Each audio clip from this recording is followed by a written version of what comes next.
But of course, the creators of R knew that there had to be a better way than making a bunch of loops and repeating ourselves through loops. Loops can be kind of clumsy. They're not the most intuitive for everyone the first time around. And in fact, you might have already noticed, or you might have already said to yourself, hey, can't I just print 1 through 5 like this? And yeah, you definitely can. And that's because R is built around vectors, and this is a example of vectorization.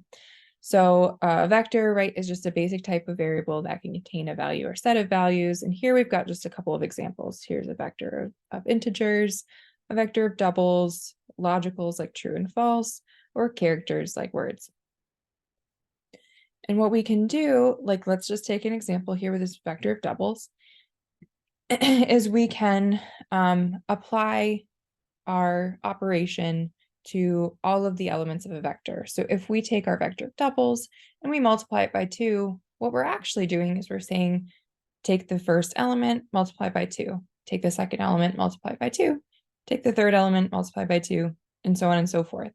And so we end up with a vector that is now every single element in the vector has been multiplied by 2.